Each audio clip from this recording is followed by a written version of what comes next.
Hello future doctors, welcome to my YouTube channel. Last video में हमने female reproductive system को complete किया था। आज का टॉपिक है gametogenesis. Okay, the process of formation of gametes in primary sex organ is called gametogenesis. Formation of gamete की formation होना किसमें? प्राइमरी सेक्स ऑर्गन में। प्राइमरी सेक्स ऑर्गन मेल्स में टेस्टिस और फीमेल्स में ओवरी, उसको गैमेटोजेनेसिस बोलते हैं। गैमेटोजेनेसिस इंक्लूड्स स्पर्मेटोजेनेसिस को हम स्पर्मियोजेनेसिस बोल सकते हैं, ये मेल्स में होता है। oogenesis फीमेल्स में, ठीक है। इसमें स्पर्म की फॉर्मेशन होगी और इसमें ओवम की फॉर्मेशन होगी। The process of formation of sperm is called spermatogenesis. Sperm की फॉर्मेशन को क्या बोलते हैं हम? उस प्रोसेस को स्पर्मेटोजेनेसिस। स्पर्म, इसको ब्रेक डाउन करेंगे तो स्पर्म और जेनेसिस मतलब की formation. The conversion of spermatid into sperm is called spermiogenesis. अब जो स्पर्मेटिड है उसका स्पर्म में कन्वर्जन होना उसको बोलते हैं spermiogenesis. The process of formation of mature female gamete, mature female gamete क्या है यहाँ पे? Ovum, is called oogenesis। Spermatogenesis हो गया। इसमें 3 फेजेस होते हैं। मल्टीप्लीकेशन फेज जिसमें मल्टीप्लाई होगा, ग्रोथ फेज जिसमें इसकी ग्रोथ होगी, and last is maturation phase. अब हम 1 बाय 1 फेजेस के बारे में बात करते हैं। First is multiplication phase. Male germ cells called as spermatogonia. हमने मेल रिप्रोडक्टिव सिस्टम में पढ़ा था कि 2 टाइप की सेल होती है, मेल जर्म सेल्स होती हैं और सेकंड क्या होती हैं? Sertoli cells. Male germ cells को हम स्पर्मेटोगोनिया भी बोल सकते हैं। अंडरगो मायोटिक डिवीजन, जो मेल जर्म सेल्स हैं ये मायोटिक डिवीजन के अंडर आते to form a large number of spermatogonia, large number of spermatogonia form करती हैं। नेक्स्ट है ग्रोथ फेज। स्पर्मेटोगोनिया मतलब कि male germ cells increase their size by accumulation of nutrition in the cytoplasm. ये अपने size को increase करती हैं। एक्यूमुलेशन होता है न्यूट्रिशन का साइटोप्लाज्म में। Are ready for meiotic division. These spermatogonia are called primary spermatocytes with 46 chromosomes। इन स्पर्मेटोगोनिया को हम क्या बोलते हैं? Primary spermatocyte. और इसमें कितने क्रोमोजोम होते हैं? 46 क्रोमोजोम होते हैं। नेक्स्ट पॉइंट है इन मैचुरेशन फेज।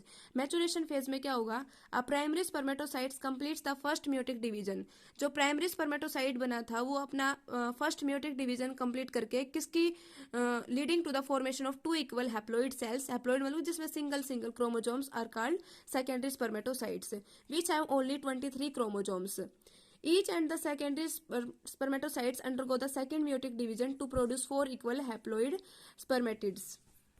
जो सेकेंडरी स्पर्मेटोसाइट है वो सेकेंड म्यूटेटिव डिवीजन के अंडर को जाके 4 इक्वल हैप्लॉइड स्पर्मेटिड्स बना लेगा। स्पर्मेटिड्स फिर स्पर्मेटोजोआ की फॉर्मेशन हो जाएगी। अब है स्पर्मियोजेनेसिस। स्पर्मियोजेनेसिस क्या होता है? The spermatids are transferred into sperms. Spermatids का किस में ट्रांसफर होना? स्पर्म में। Also called as spermatozoa. Sperms को हम स्पर्मेटोजोआ भी बोल सकते हैं। By the process called spermiogenesis. किस प्रोसेस से? स्पर्मियोजेनेसिस। इंपोर्टेंट है ये। स्पर्मियोजेनेसिस क्या होता है? स्पर्मेटिड्स का स्पर्म में ट्रांसफर्ड होना। नेक्स्ट पॉइंट है आफ्टर स्पर्मियोजेनेसिस। स्पर्मियोजेनेसिस के बाद sperm heads become embedded in the Sertoli cells. Mail reproductive system में हमने 2 टाइप सेल्स पढ़ी थी। फर्स्ट सर्टोली सेल्स जो न्यूट्रिशन प्रोवाइड करती थी, और एक होती थी मेल जर्म सेल्स जिसको हम स्पर्मेटोगोनिया बोलते थे। स्पर्मियोजेनेसिस के बाद जो स्पर्म्स होती हैं वो एम्बेडेड होते हैं किसमें? सर्टोली सेल्स में, और release from the seminary ferrous tubules bye the process called spermiation. इस प्रोसेस को क्या बोलते हैं? Spermiation.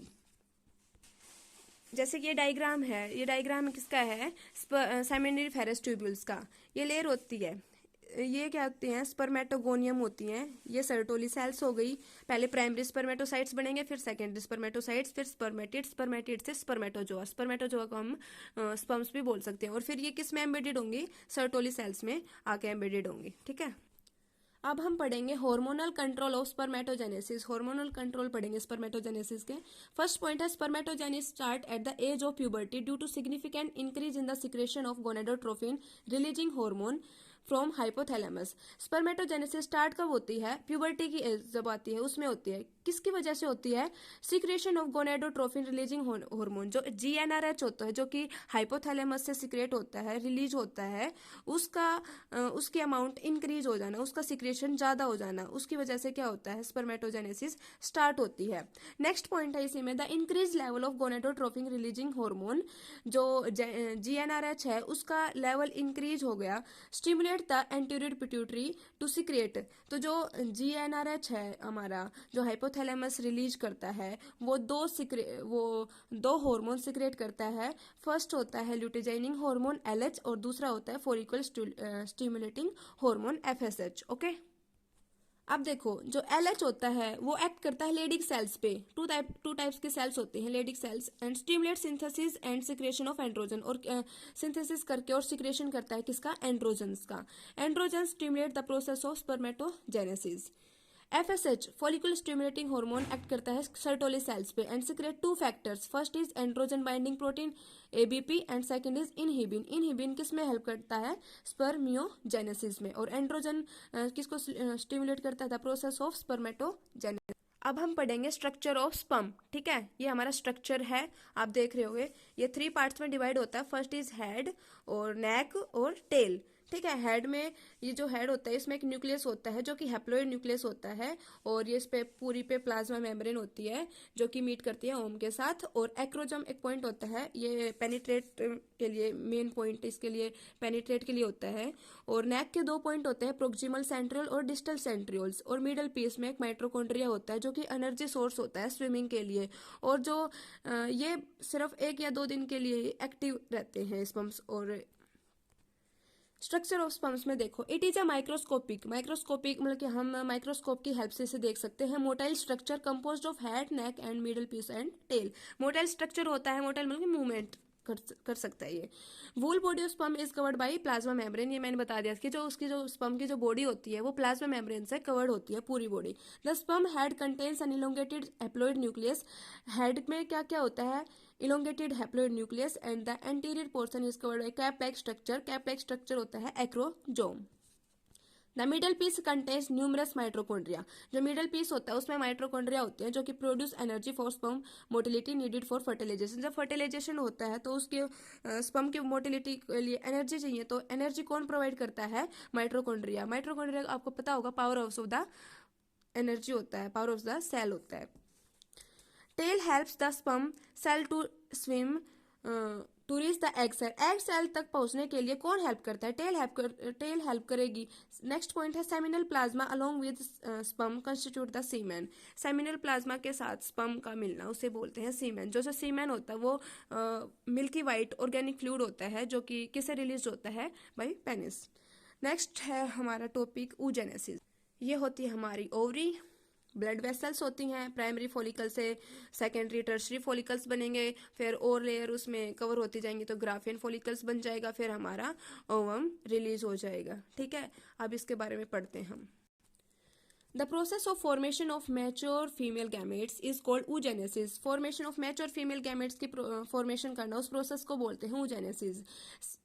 Some of the germinal epithelium cells divide by mitosis to produce a large number of gametes, mother cells और oogonia। Mother या इसको तो हम मदर सेल्स बोल सकते हैं या oogonia बोल सकते हैं। ठीक है, ये इसमें बायोमाइटोसिस से ये प्रोवाइड करती हैं। oogonia multiply by mitosis and form primary oocytes। जो oogonia होती है मदर सेल्स होती हैं, ये माइटोसिस के अंडरगो आके मल्टीप्लाई करती है और प्राइमरी oocytes बना लेती हैं। इसमें भी फेजेस हैं। पहला है growth phase. Each primary oocytes then gets surrounded by layer of granulosa cells and is called primary follicles. जो प्राइमरी oocytes होती है वो सराउंडेड होते हैं लेयर ऑफ ग्रेनुलोसा सेल्स से, और वो क्या बनाती है, प्राइमरी फॉलिकल्स। सबसे पहले प्राइमरी फॉलिकल्स बनता है। Then primary oocytes enlarge। Primary oocytes enlarge हो जाएगा and mature by obtaining food from follicle cells. और फॉलिकल सेल्स हैं उससे फूड को ऑब्टेन करके वो मेच्योर हो जाएगा, enlarge हो जाएगा। नेक्स्ट पॉइंट है the primary follicles get surrounded by more layer of granulosa cells. जो हमारा प्राइमरी फॉलिकल्स था वो सराउंडेड हो जाएगा more layer of granulosa cells and a new theca, एक न्यू थिक्का की फॉर्म में आ जाएगा, और उसको बोलते हैं secondary follicles.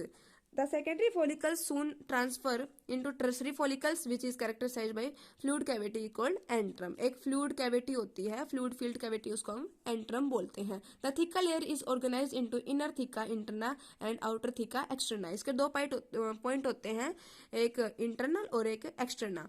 The primary oocytes with in the tertiary follicles grow in size. जो प्राइमरी oocytes है और उसके साथ जो टर्शरी फॉलिकल्स है वो ग्रो होंगे साइज में और कंप्लीट फर्स्ट म्यूटेट डिवीजन, और अपनी फर्स्ट म्यूटेट डिवीजन को कंप्लीट करके which is in equal division and forms a large haploid secondary oocytes, और एक सेकेंडरी oocytes फॉर्म कर लेंगी एंड टेनिपोलर बॉडीज, और कुछ टेनिपोलर बॉडीज। देखो जैसे कि इस डायग्राम में बता रखा है stages of maturation of ovum. Primary oocytes से ये सराउंडेड हुए ग्रेनुलर सेल्स प्राइमरी फॉलिकल्स बना, देन उसके बाद सेकेंडरी फॉलिकल्स बना। ये सेकेंडरी फॉलिकल्स क्या क्या कंटेन करता है, थिका एक्सटर्ना, थिका इंटरना, एंट्रम और लिक्विड फॉलिकलाई। जो सेकेंडरी फॉलिकल्स है वो मेच्योर होकर टर्सरी फॉलिकल्स में कन्वर्ट हुई, टर्सरी फॉलिकल्स से वो ग्राफियन फॉलिकल्स में। ग्राफियन फॉलिकल्स कंटेन क्या करता है, फर्स्ट पोलर बॉडी और सेकेंडरी oocyte। और यहाँ पे फिर अंडरगो मियोसिस 2 होगी ड्यूरिंग फर्टिलाइजेशन के बाद, फिर एक ओवम बनेगा और एक सेकेंड पोलर बॉडी बनेगी। जो ओवम होता है वो रिमेन्स कवर्ड होता है किससे, 2 लेयर से, जोना पेलिसिडा जो कि रप्चर्ड हो जाएगी, और एक होती है कोरोना रेडिएटा, और एक है सेकेंड पोलर बॉडी। ठीक है, ये स्टेजेस है मैच्योरेशन ऑफ ओवम। जैसे हमने उसमें स्टेजेस ऑफ ओवम में हमने पढ़ा था, the tertiary follicle changes into mature follicles, Graafian follicles. Okay, the secondary oocytes form a new membranes called zona pellucida, हमने पढ़ा था उसमें। The Graafian follicles then rupture, Graafian follicle rupture होकर release कर देंगे secondary oocytes from the ovary, ovary से by the process of called ovulation. उस process को क्या बोल देंगे हम, ओव्यूलेशन बोल देंगे। If a sperm can enter the secondary oocyte, जब स्पर्म एंटर करेगी सेकेंडरी oocytes में through zona pellucida layer, the secondary oocytes complete meiosis second. जो सेकेंडरी oocytes है वो मियोसिस सेकेंड कंप्लीट कर लेगी एंड दस result in the formation of second polar body and the ovum, और उससे किसकी फॉर्मेशन हो जाएगी, ओवम की और सेकेंड पोलर बॉडीज की। सो आज का टॉपिक यहीं पे खत्म होता है। कल हम कब पढ़ेंगे menstruation cycle. Thank you so much. अगर आपको अच्छा लगे तो आप लाइक करना। Okay, thank you future doctor, Tata.